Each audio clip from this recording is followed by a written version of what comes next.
Je vais maintenant accueillir Madame Agnès Vetroff. Donc, Madame Vetroff, vous disposez d'une double casquette.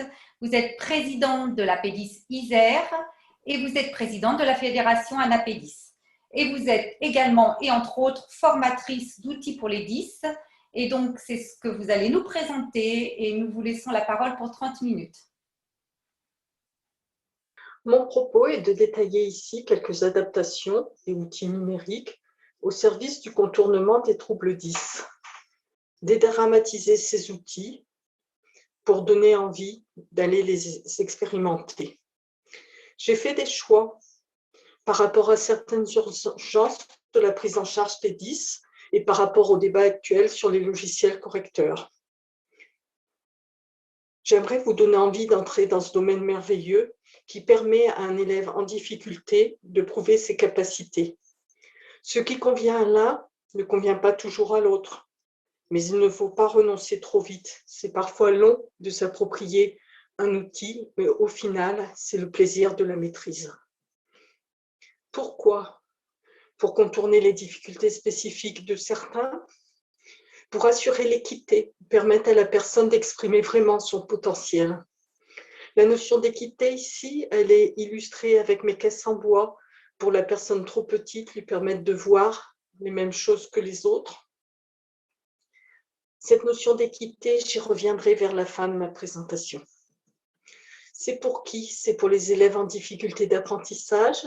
Ces adaptations et outils sont notés dans un protocole, un PAP, un PPS qu'on vous a présenté tout à l'heure. Le plus, c'est la cohérence entre la demande des parents, des enseignants et celle des rééducateurs, qu'ils soient orthophonistes, ergothérapeutes, psychomotriciens ou neuropsychologues, et qui demandent ces adaptations aussi dans leur compte-rendu. Vous présentez une petite application d'abord qui est un gratuitiel pour les élèves qui n'arrivent pas à passer le cap de la retenue. Ce petit logiciel qui s'appelle Purpose, il va ouvrir un petit carré gris là qu'on voit au-dessus de mon zéro sur cette opération. Il va nous ouvrir ce petit carré gris pour nous montrer qu'il faut mettre une retenue. Et c'est par la répétition, par ce jeu qui est un petit peu ludique, qui décoche des sourires. On peut faire une ligne de 10 sourires quand on a 10 opérations réussies. C'est par ce jeu, par la répétition de ce jeu qu'on arrive à faire maîtriser cette difficulté qu'est la retenue pour ceux qui ne peuvent pas la réaliser actuellement. Alors, je vais rester sur ce qui concerne les mathématiques surtout, en ayant des logiciels qui sont parfois plus vastes que le champ des mathématiques. Quand on est empêché de tracer et d'écrire des symboles, parce que l'écriture est douloureuse ou parce que le geste est impossible, on a des élèves qui ne peuvent pas tenir un compas, qui ne peuvent pas tenir une règle ou une équerre. Eh bien, il y a GeoGebra qui, avec ses nombreuses vidéos et les fichiers texte explicatifs, selon ce qu'on préfère utiliser comme format, vont permettre à un élève de pouvoir maîtriser le tracé des figures géométriques indispensables à la scolarité. Les autres élèves aussi vont démarrer sur GeoGebra, mais ils vont juste faire quelques applications, quelques heures en cours pour maîtriser un tout petit peu la technique de ce logiciel. Nos jeunes qui ont un trouble sévère, il faut vraiment que la famille soit étayante et leur apprenne à entrer dans le tracé géométrique avant que ça devienne indispensable en classe. Donc, soit c'est la famille qui peut le faire, soit il faut que ce soit un ergothérapeute, mais on voit bien que les temps d'appréciation sont longs et qu'on est vraiment à deux vitesses pour la gestion de ces troubles.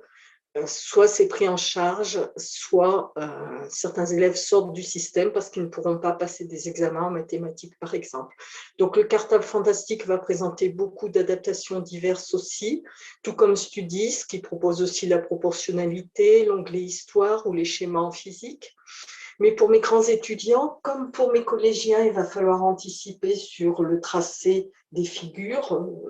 Sur les grands étudiants, s'ils veulent faire un cursus maths-physique, il va falloir se poser la question assez tôt de comment on fait pour qu'ils puissent écrire si écrire manuellement, ce n'est pas possible. comment est-ce qu'on écrit des formules de maths, de physique. Il y a des tas de choses. Ça peut pour certains aller jusqu'à la programmation dans un système comme le LaTeX, par exemple, qui s'applique sur Linux parfois. Les temps d'appréciation sont longs, donc c'est vraiment des choses qui s'anticipent. Mais aujourd'hui, je vais vous rester surtout sur l'écrit et la lecture, donc je continue. Quand on est empêché de lire, on va pouvoir jouer sur l'écartement des lignes, des mots, sur la colorisation des difficultés. Je vous en montrerai 2 écrans tout à l'heure. Dysvocal qui est un gratuitiel ou les clés USB 10 qui possèdent plus de possibilités d'adaptation. Le cartable fantastique aussi. Tout ça, ça va vous proposer ces aménagements sur la lecture. Si on n'aménage pas par l'écartement des lignes ou des mots, on va pouvoir écouter au lieu de lire. C'est important pour mon élève qui ne lit pas du tout, qu'il puisse écouter des choses parce que c'est ce qui va lui permettre de monter du vocabulaire oral et de pouvoir rester accroché à la scolarité. On a les livres audio, on a les bibliothèques des donneurs de voix qui proposent des ouvrages de très très grande qualité, c'est presque du théâtre. On a les livres scolaires numérisés. Il faut bien faire attention au format dans lequel on vous propose le livre numérisé, parce que si on vous propose sur un format image, on n'a alors pas d'exception du droit d'auteur et on ne peut pas récupérer le texte. Récupérer le texte pour le faire lire à une synthèse vocale. Si votre établissement ne vous propose pas les livres numérisés en format texte, bon, on peut d'abord essayer de les demander, mais si vraiment on n'y arrive pas, il faut vous tourner vers l'association Bouquin.lu qui vous demande une petite cotisation pour pouvoir vous fournir les ouvrages complets de chaque classe en format numérique qui va pouvoir se lire dans une synthèse vocale. Les synthèses vocales, je vous en donne un exemple, mais il y en a plein. Il y a celle aussi qui vous installe les ergots sur les rubans spécifiques, mais il y a Balabolka, avec des voix qui sont plus de qualité, qui sont moins robotiques qu'il y a quelques années, et qui vont permettre de ralentir la vitesse de lecture pour l'adapter à la compréhension de celle de l'élève. On va pouvoir aussi trouver dedans les voix étrangères pour travailler nos prises de parole en continu, en anglais ou en d'autres langues. On a toutes les langues étrangères pratiquement. La synthèse vocale, ça peut être utile en classe pour un contrôle. Si je mets un casque sur mes oreilles, les autres n'entendront rien. Mais si le devoir m'est donné sur une clé USB, je vais pouvoir écouter les questions à résoudre au moment où j'ai besoin de les traiter et les écouter autant de fois que j'en ai besoin pour pouvoir produire. Mais là encore, il faut que ça soit sous un format texte et pas sous un format image. Alors, une illustration de dysvocal. Ici, on a colorisé 3 petites difficultés. C'est un choix, chacun choisit ses difficultés. On peut avoir jusqu'à 10 profils élèves dans dysvocal ou dans USB 10. Moi, j'ai colorisé le on en rouge, le 1 en jaune et le en rose, mais j'aurais pu m'attacher au M et au N ou au P et au B. On ne colorise pas toutes les difficultés de l'élève, on lui en met quelques-unes et c'est le fait qu'il adapte son format de difficulté et d'écartement de ligne à chaque texte qu'il doit lire qui va peut-être le mettre en mesure de résoudre un certain nombre de difficultés, mais ça prend du temps. Autre possibilité, donc ici j'ai déjà un écartement entre les lignes et j'ai une colorisation par syllabe pour bien différencier les syllabes. C'est des choses qui s'adaptent plutôt à l'élève de primaire. Et là j'ai en gris les lettres muettes, donc ce qui me les fait voir un petit peu loin, qui m'apprend qu'il y a des lettres qui ne se prononcent pas. Donc là, il y a beaucoup de travail d'appropriation sur ces logiciels. On va pouvoir jouer aussi sur les polices. Quand on transforme un texte qu'on donne à tout le monde dans la police qui correspond à l'élève, on peut peut-être l'adapter pour toute la classe de la même façon. Vous voyez que sur Open Dyslexique, on a les pleins et les déliés, les O, les D qui ont des petites parties en gras, et surtout j'ai des jambages sur certaines lettres. Donc mes L de illuminé, ils sont différenciables du I parce qu'ils ont ces petites jambes. On les différencie aussi sur le comics sans MS. Le I est très différenciable des 2 L. Mais en Arial, par exemple, j'ai des élèves qui peuvent me lire 3 huminés. Voilà, il faut chercher la police qui convient au plus de vos élèves. Un petit écrit spontané en fin de CE1. Vous voyez que cette élève, elle produit de l'écrit, elle fait un effort, mais que si on ne lit pas la traduction, c'est illisible. C'est une petite jeune fille qui a eu jusqu'à 6 rééducations par semaine, hein, parce que le trouble est resté sévère vraiment très longtemps, mais elle était accrochée à l'apprentissage et elle avait envie de progresser. On aurait pu la décourager facilement quand même.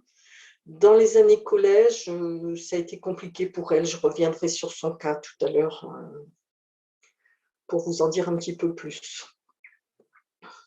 Quand on est empêché d'écrire, c'est soit parce que plus j'écris, plus j'ai mal, ou plus j'écris, plus je me mets en surcharge cognitive, ce qui fait que je deviens en difficulté pour continuer à écrire les jours suivants une rédaction, par exemple.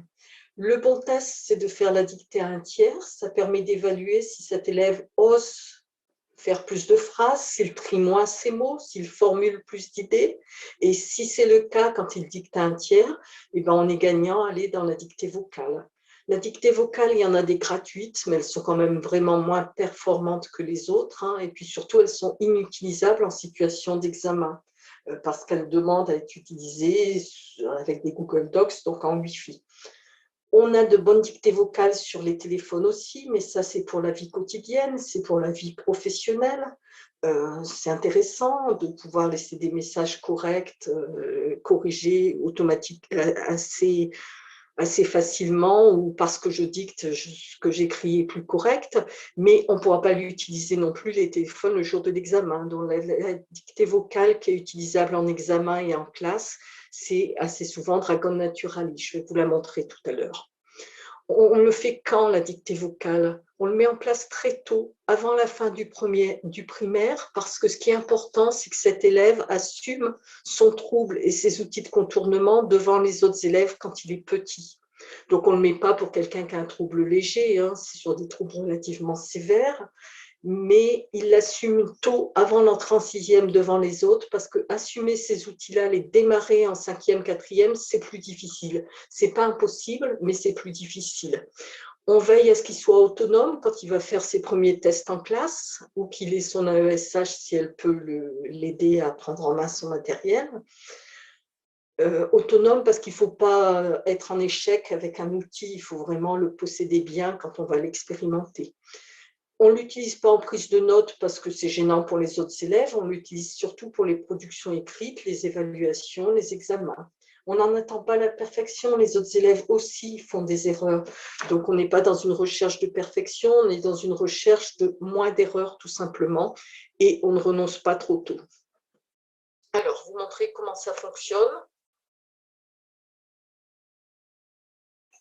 La dictée vocale permet d'écrire sans le coût cognitif de l'écriture. Point. À la ligne. Si l'élève dicte des phrases complètes, il obtient plus facilement l'accord. Point. Pour être certaine d'avoir une erreur à corriger, virgule, j'ai paramétré mon logiciel en annonçant un profil homme. Point. Donc, deux points, à la ligne, je suis allée à la mer avec ma mère et le maire du village. Point. Sélectionner, je suis allée. Prendre un.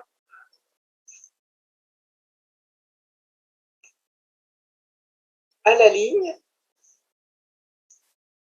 Pour l'élève en difficulté orthographique, virgule, il restera peut-être des erreurs. Point. Il faut l'accepter. Point. À la ligne.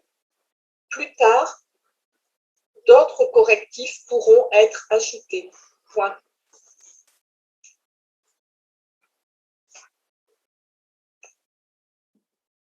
Alors, un autre élève.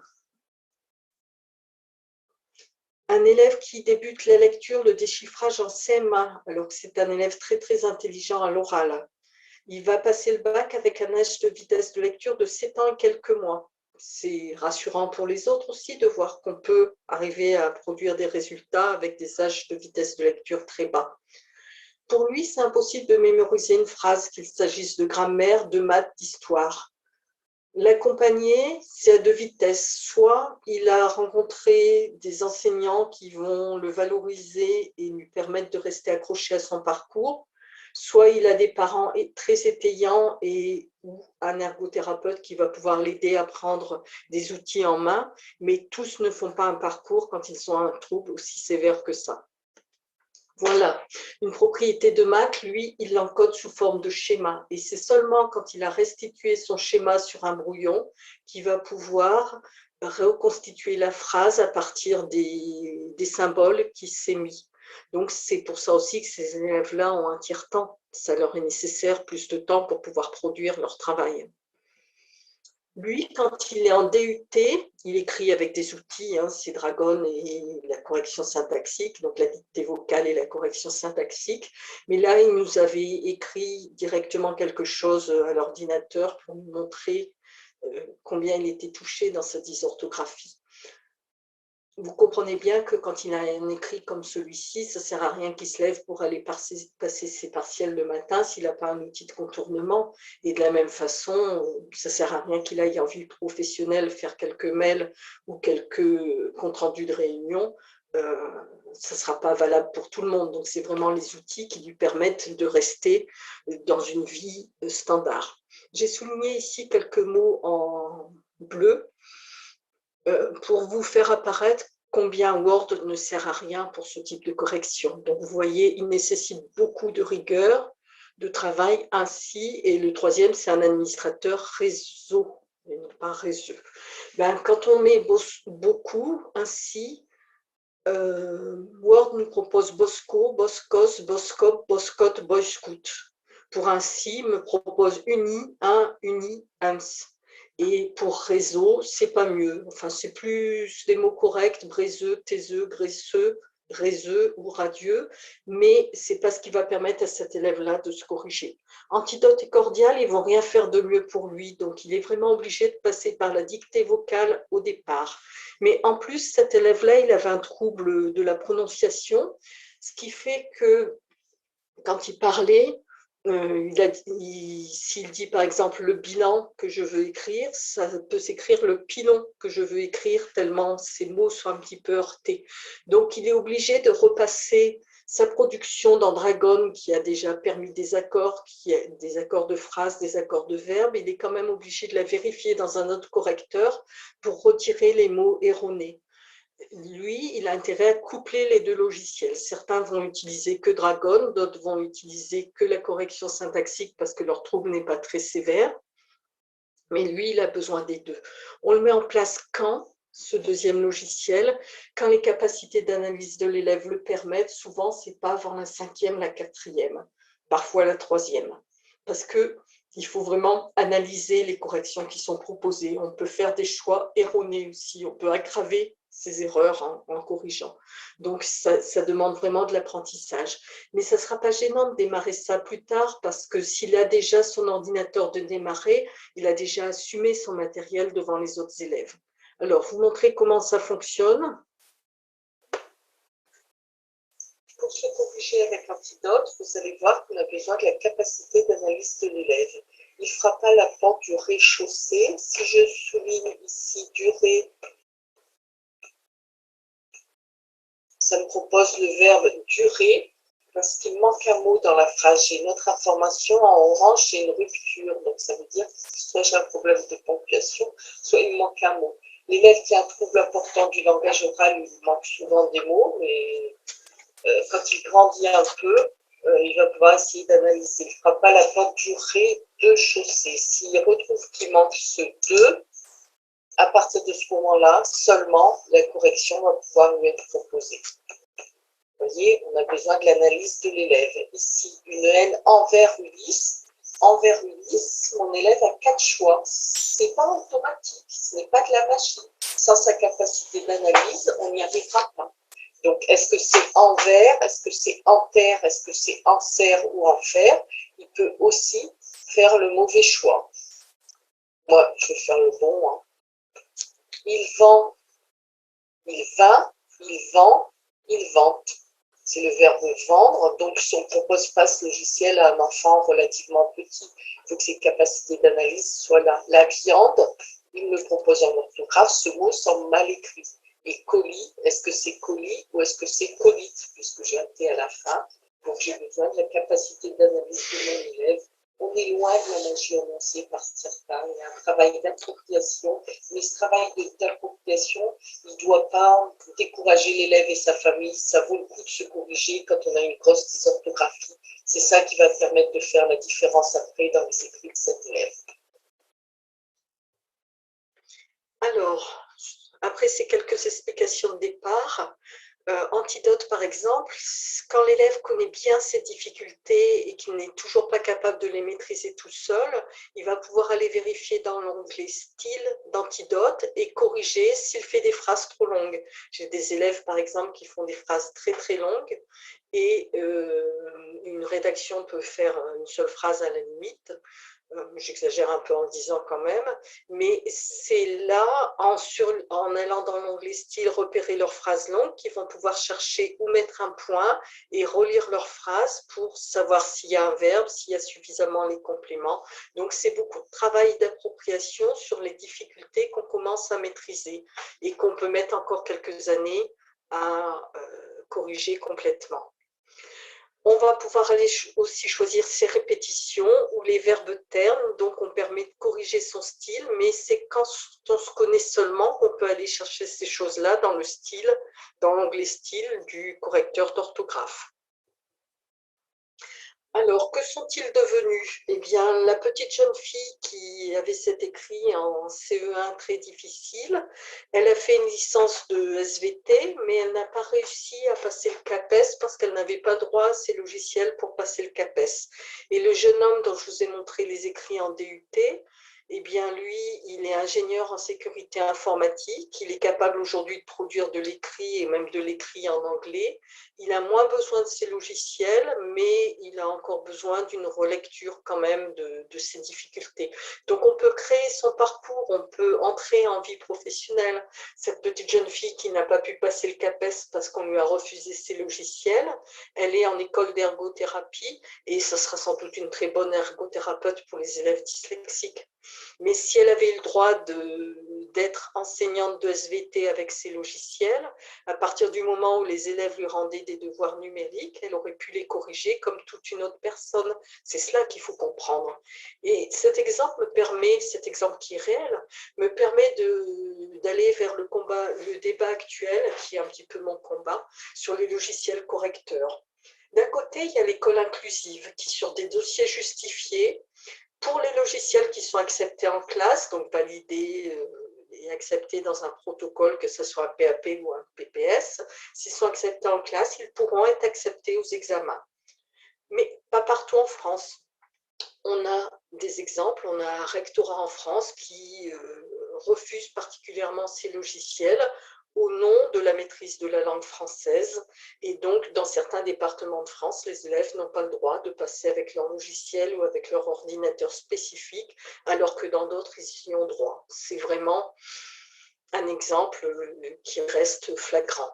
Et puis, dans la maison éducation nationale, eh bien, il y a une note de service à l'éducation nationale qui dit que l'égalité de traitement entre candidats d'un même concours doit être strictement respectée.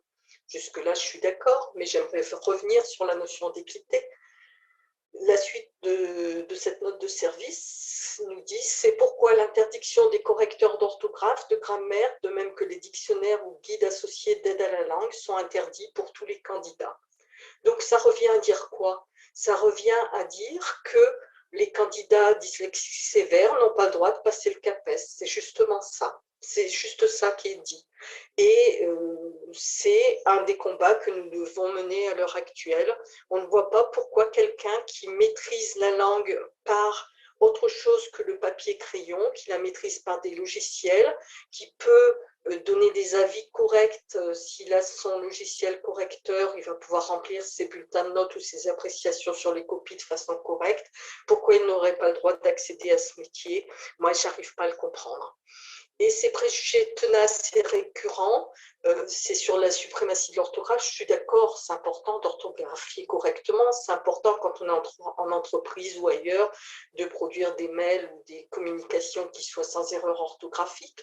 Mais il ne faut pas oublier que ces élèves, ils ont des talents hors normes, qu'ils ont su s'adapter à la difficulté, qu'ils ont une ténacité importante et surtout ce qu'on rencontre actuellement chez quelques personnes, pas toutes, qui sont opposés à ces logiciels, c'est une méconnaissance du sujet. C'est de croire que maîtriser la langue française, c'est pour tout le monde utiliser les mêmes outils. Et j'aimerais qu'on puisse évoquer les parcours possibles quand la loi est appliquée. Ce manque de formation, cette méconnaissance criante de quelques-uns, c'était mon but aujourd'hui de la dénoncer, mais je ne voudrais pas finir sans avoir parlé de belles initiatives sur le terrain. On a beaucoup d'enseignants qui sont capables d'étayer et d'aider ces jeunes et de les éclairer parfois dans leur parcours d'élèves particuliers. Et ça, c'est un réel plaisir. Ce n'est pas encore de partout, mais la progression est plus forte dans les années primaires et on a encore besoin de beaucoup d'accompagnement, d'évolution en collège et en lycée. Mais nous devions dénoncer cela aujourd'hui. Pour conclure, je dirais juste que si tu diffères de moi, loin de me léser, tu m'enrichis, comme le dit Antoine de Saint-Exupéry, et que ces personnes peuvent être ressources dans la vie et que ça serait dommage de se priver de cette population en vie professionnelle. Et je laisse la parole à l'intervenant suivant. Je vois qu'il est 18 heures. Peut-être que je vais vous remercier et laisser la parole peut-être à Madame Vetroff. Merci. Je vais être très brève. Un grand merci à tous nos intervenants. C'était vraiment très riche et je pense qu'on a joué la partie comme il fallait. Vous retrouverez les liens de vidéo prochainement sur notre site et je vous invite à vous rapprocher de la fédération. Sur notre carte de la fédération, vous trouverez les associations les plus proches de votre domicile si vous avez des besoins. Ce n'est pas une obligation, c'est une possibilité. Et je vous souhaite à tous une bonne soirée. Merci. Merci. Merci à vous tous.